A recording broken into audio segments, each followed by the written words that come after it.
Bismillahirrahmanirrahim. Assalamualaikum warahmatullahi wabarakatuh. Selamat bertemu kembali anak ibu kelas 12. Materi kita hari ini adalah mengenai hukum Faraday. Di hukum Faraday ini adalah kelanjutan dari materi kita mengenai elektrolisis. Nah, sebelum ibu melanjutkan mengenai hukum Faraday, Ananda perlu mengingat kembali mengenai elektrolisis. Nah, ibu berikan contoh mengenai reaksi elektrolisis untuk mengingatkan kembali Ananda ya. Misalnya kemarin kita kan sudah belajar elektrolisis CuSO4 ya. Jadi elektrolisis itu kan penguraian suatu zat elektrolit oleh arus listrik. Jadi ini kan terion dulu. Jadi ini terionisasi menjadi Cu2+ tambah SO4 2-. Nah, kemudian ada reaksi di katoda. Reaksi di katoda, perhatikan yang ion positif kata ibu ya. Karena dia bukan golongan 1A, bukan juga golongan 2A, bukan Al, bukan Mn, maka zat ini langsung mengalami reaksi reduksi di katoda. Jadi Cu2+ tambah 2E menjadi Cu. Jadi di katoda terbentuk yang namanya tembaga. Nah, ada tembaga di sini. Kemudian reaksi di anoda, perhatikan yang ion negatif. Ini elektroda yang kita pakai adalah C. Jadi elektroda inner. Jadi karena elektrodanya inner, maka kita perhatikan ion negatif.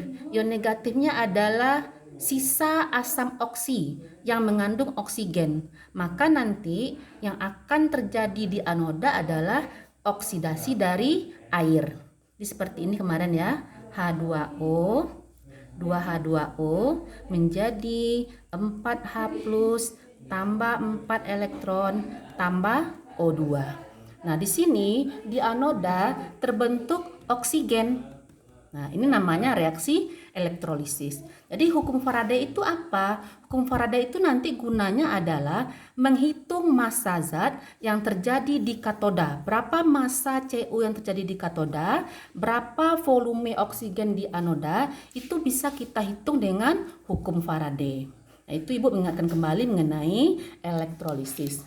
Oke, sekarang kita masuk ke hukum Faraday-nya. Jadi apa bunyi hukum Faraday 1? Dia ada 2 nanti ya. Di pada pertemuan ini kita hanya mempelajari hukum Faraday 1. Kata hukum Faraday, massa zat nanti yang dihasilkan pada katoda dan anoda berbanding lurus dengan arus listrik yang kita gunakan. Jadi kan pada elektrolisis kita kan menggunakan arus listrik. Jadi berapa banyak zat yang dihasilkan di katoda dan di anoda itu nanti berbanding lurus dengan arus listrik yang kita gunakan. Nah, apa rumus dari hukum Faraday?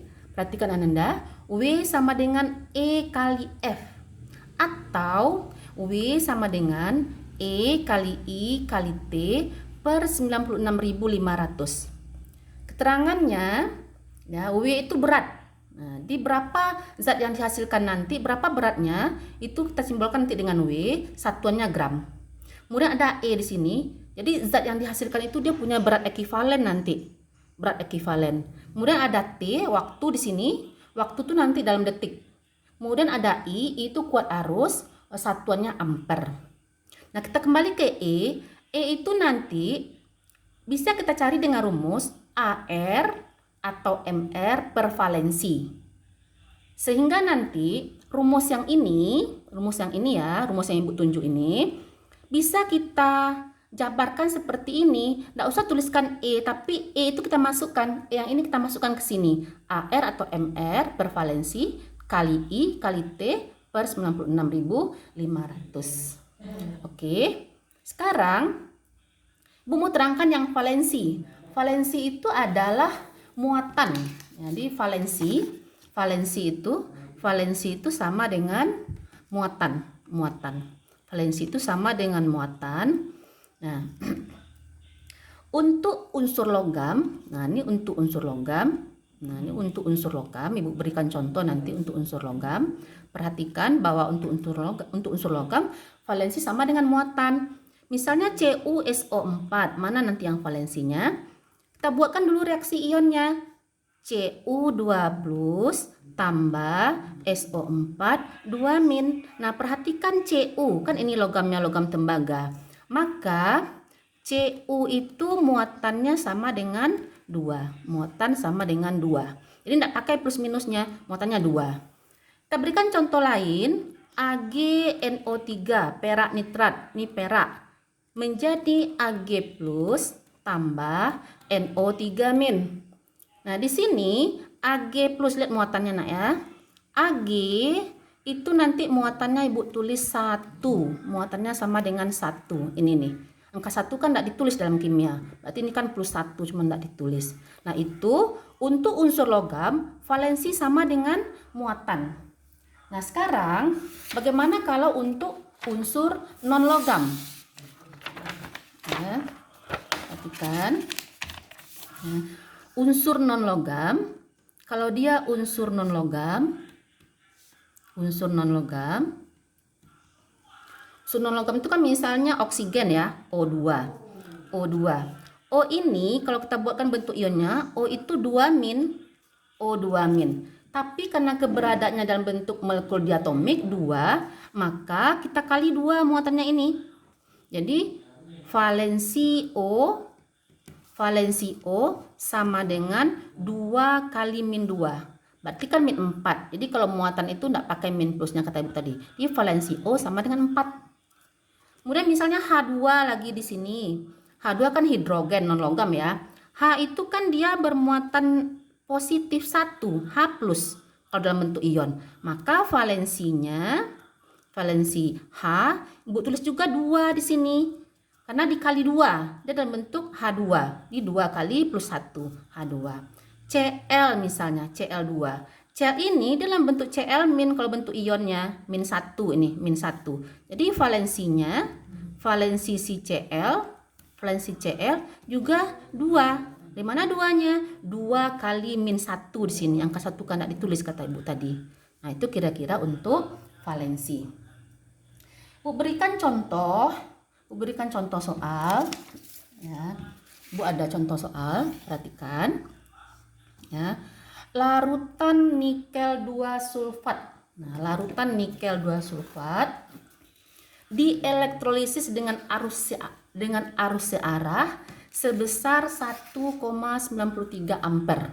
Jika pada katoda diendapkan logam nikel sebesar 0,58 gram, waktu yang diperlukan untuk proses tersebut adalah, jadi tuliskan sini ARNI sama dengan 58. Ibu ambil soalnya dari UN 2016 ya. Jadi kita disuruh menghitung waktu. Nah, kita tuliskan rumus kita yang tadi, atau boleh dari yang diketahui dulu ya, buat yang diketahui. Nikel 2 sulfat itu rumusnya NiSO4 ya. Kemudian ada dielektrolisis dengan arus searah, ada 1,93 ampere, berarti I sama dengan 1,93 ampere. Kemudian diendapkan logam nikel, berarti ini W sama dengan 0,58 gram. Nah, kemudian ada ARNI di sini, ARNI sama dengan 58. Yang ditanya apa? Yang ditanya adalah waktu atau T. Kemudian kita tuliskan rumusnya. Rumus sama dengan W sama dengan I T per 96.500. Kemudian